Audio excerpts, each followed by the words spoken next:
बिस्मिल्लाहिर्रहमानिर्रहीम। अस्सलाम वालेकुम वरहमतुल्लाहि वबरकातुहू। मोहतरम नाजरीन, एक यहूदी को आप सल्लल्लाहु अलैहि वसल्लम से चंद दिनार कर्ज वापस लेना था। एक दिन आप सल्लल्लाहु अलैहि वसल्लम रास्ते में से जा रहे थे कि वो यहूदी आपके पास आया और कहने लगा कि जब तक आप मेरा कर्जा अदा नहीं करेंगे उस वक्त तक मैं आपको यहाँ से जाने नहीं दूँगा। नबी करीम सल्लल्लाहु अलैहि वसल्लम ने फरमाया, इस वक्त अदायगी के लिए मेरे पास कुछ भी मौजूद नहीं है। यहूदी ने कहा, जब तक आप सल्लल्लाहु अलैहि वसल्लम मेरा कर्ज वापस नहीं देंगे मैं भी आपको यहाँ से जाने नहीं दूँगा। तो आप सल्लल्लाहु अलैहि वसल्लम ने फरमाया, अगर ये बात है तो मैं तुम्हारे साथ यहीं बैठ जाता हूँ। ये कहकर आप सल्लल्लाहु अलैहि वसल्लम उस यहूदी के साथ बैठ गए। जैसे जैसे वक्त गुज़रता गया आप सल्लल्लाहु अलैहि वसल्लम के पास सहाबा कराम जमा होते गए। जब उन्होंने यहूदी की ये हरकत देखी तो उन्होंने उस यहूदी को सज़ा देने का इरादा किया, मगर आप सल्लल्लाहु अलैहि वसल्लम ने उन्हें हर तरह की कार्रवाई से रोक दिया और फरमाया कि तुम दूर चले जाओ। हुक्म रसूल के तहत सहाबा कराम वहाँ से दूर चले गए।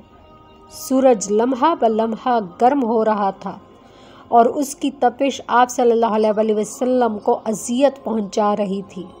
यहाँ तक कि आप सल्लल्लाहु अलैहि वसल्लम का चेहरा मुबारक पसीना से शराबूर हो गया।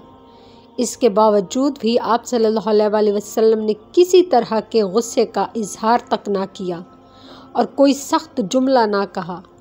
आप सारा दिन वहीं बैठे रहे और ज़ोहर, असर और मगरिब व इशा की नमाज़ें वहीं पढ़ी। फिर रात हो गई। आप सल्लल्लाहु अलैहि वसल्लम ने रात भी वहीं बसर की और फजर की नमाज भी वहीं पढ़ी। सहाबा कराम यहूदी को डराने धमकाने लगे तो आप सल्लल्लाहु अलैहि वसल्लम ने फरमाया कि तुम इससे ये कैसे सलूक कर रहे हो। तो सहाबा कराम ने कहा कि या रसूल अल्लाह, इसकी ये जुर्रत कि आपको यरगमाल बनाकर आपको अपने पास बिठा ले। तो आप सल्लल्लाहु अलैहि वसल्लम ने फरमाया, मुझे अल्लाह ताला ने इसलिए नहीं भेजा कि मैं किसी भी मज़लूम पर जुल्म करूं। जब दिन चढ़ा तो यहूदी ने कलमा इस्लाम पढ़ते हुए कहा कि मैं अपनी दौलत का एक हिस्सा राह खुदा में खर्च करता हूं। मैंने आप सल्लल्लाहु अलैहि वसल्लम को इसलिए नहीं रोका था कि मैं आपकी तौहीन करूंगा, बल्कि इस ज़रिए से मैं आपके पैमाना सब्र को आज़माना चाहता था, क्योंकि मैंने मुक़द्दस किताब तौरात में ये एक सिफ़त पढ़ी है आप सल्लल्लाहु अलैहि वसल्लम की कि मोहम्मद बिन अब्दुल्ला मक्का में पैदा होगा और तैयबा की तरफ हिजरत करेगा। वो सख्त मिजाज नहीं होगा, वो झूठी बात नहीं कहेगा, सब्र और बर्दाश्त करने वाला होगा। इस तरह से मैंने आपको यहाँ रखकर इस बात की तस्दीक करना चाहिए कि तौरात ने बिल्कुल सच कहा था। जब आप सल्लल्लाहु अलैहि वसल्लम पर पहली वही नाजिल हुई और आप अल्लाह के नबी मबूस हुए तो आप सल्लल्लाहु अलैहि वसल्लम ने 3 साल तक लोगों को खुफिया तौर पर अल्लाह के दीन की दावत देते रहे। इसके बाद अल्लाह ताला ने आप सल्लल्लाहु अलैहि वसल्लम को हुक्म दिया कि अब आप खुलकर अल्लाह का पैगाम लोगों तक पहुंचाएं और लोगों को अल्लाह की राह की तरफ दावत दें। जब आयाम हज शुरू हुए तो अरब से लोग मक्का की तरफ आना शुरू हुए तो आप सल्लल्लाहु अलैहि वसल्लम कोहे सफ़ा पर चढ़े और आप सल्लल्लाहु अलैहि वसल्लम ने बुलंद आवाज़ से फरमाया, लोगों, मैं अल्लाह का रसूल हूँ, तुम अल्लाह और उसके रसूल पर ईमान ले आओ। लोग आप सल्लल्लाहु अलैहि वसल्लम की तरफ मुतवज्जो हुए और उन्होंने ताज्जुब से ये ऐलान सुना और सबकी ख्वाहिश हुई कि वो ऐलान करने वाले को देखें। फिर आप सल्लल्लाहु अलैहि वसल्लम सफ़ा से उतरकर मरवा आए और वहाँ पर भी आप सल्लल्लाहु अलैहि वसल्लम ने 3 बार यही ऐलान किया। जब अबू जहल ने आप सल्लल्लाहु अलैहि वसल्लम का ये ऐलान सुना तो उसे सख्त गुस्सा आया। उसने ज़मीन से एक पत्थर उठाकर आपकी पेशानी पर मारा, जिससे आपकी पेशानी मुबारक ज़ख्मी हो गई, खून बहने लगा और आपका पूरा चेहरा लहू लहान हो गया। इसके बाद तमाम मुशरिकीन आपको पत्थर मारने लग गए। तो तब आप सल्लल्लाहु अलैहि वसल्लम ने मजबूर होकर एक चट्टान के पीछे पनाह ली। आप एक चट्टान के पीछे जाकर छुप गए تو مشرکین نے بھی آگ کا پیچھا کیا، لیکن آپ انہیں کہیں دکھائی نہ دیے۔ اس طرح ناکام لوٹ کر وہ واپس آ گئے۔ اسی اثنا میں ایک شخص نے حضرت علی علیہ السلام کو اس واقعے کی اطلاع دی اور کہا کہ میرا خیال یہ ہے کہ محمد صلی اللہ علیہ وسلم مارے جا چکے ہیں، نعوذ باللہ۔ یہ سن کر حضرت علی علیہ السلام کو شدید دکھ ہوا اور آپ ام المومنین حضرت خدیجۃ الکبریٰ کے پاس آئے اور ان سے کہنے لگے کہ میں نے سنا ہے کہ مشرکین نے آپ صلی اللہ علیہ وسلم پر پتھر برسائے ہیں، اور بعض لوگوں کا یہ بھی گمان ہے کہ نبی اکرم صلی اللہ علیہ وسلم شہید ہو چکے ہیں۔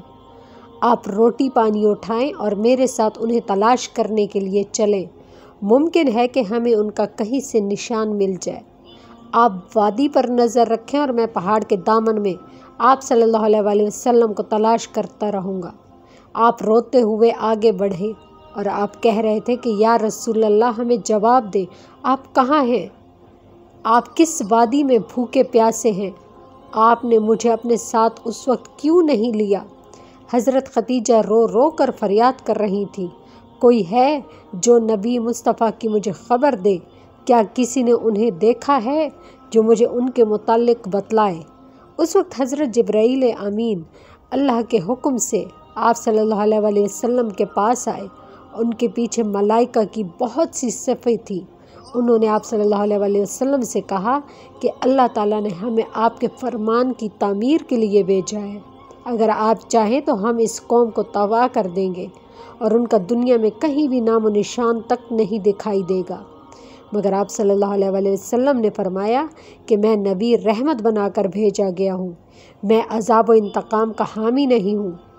میری رب میری قوم کو معاف کر دے، وہ مجھے جانتے نہیں ہیں۔ تو حضرت جبرائیل عرض کرنے لگے کہ حضرت خدیجہ آپ صلی اللہ علیہ وسلم کو روتے ہوئے تلاش کر رہی ہیں، اور حضرت خدیجہ کے رونے نے آسمان کے فرشتوں کو بھی رلا دیا ہے۔ آپ انہیں جواب دیں، خدا کی طرف سے اور ہماری طرف سے انہیں سلام پہنچائیں اور انہیں جنت کی بشارت دیں۔ نبی کریم صلی اللہ علیہ وسلم نے حضرت خدیجہ کو صدا دی اور انہیں اپنے پاس بلایا۔ دونوں شخصیات آپ کی خدمت میں حاضر ہوئیں۔ انہوں نے آپ کی پیشانی پر پٹی باندھی اور آپ کو گھر لے آئے۔ جب مشرکین کو پتہ چلا کہ نبی کریم صلی اللہ علیہ وسلم اپنے گھر آ چکے ہیں تو انہوں نے گھر کا محاصرہ کر لیا اور دوبارہ آپ پر پتھر برسانے شروع کر دیے۔ حضرت علی اور حضرت خدیجہ آپ کا دفاع کرنے لگے تو مشرکین دوبارہ آپ صلی اللہ علیہ وسلم کے گھر پر پتھر برسانے لگے۔ تو حضرت خدیجہ باہر آئیں اور چیخ کر کہنے لگی، کیا تم لوگوں سے حیا رخصت ہو گئی ہے؟ تم اپنے قبیلے کی معزز خاتون کے گھر پر پتھر برسا رہے ہو۔ اگر تمہیں خدا کا خوف نہیں تو دوسرے لوگوں کو اپنے اوپر ہنسنے نہ دو۔ اور یہ سن کر وہ لوگ واپس چلے گئے۔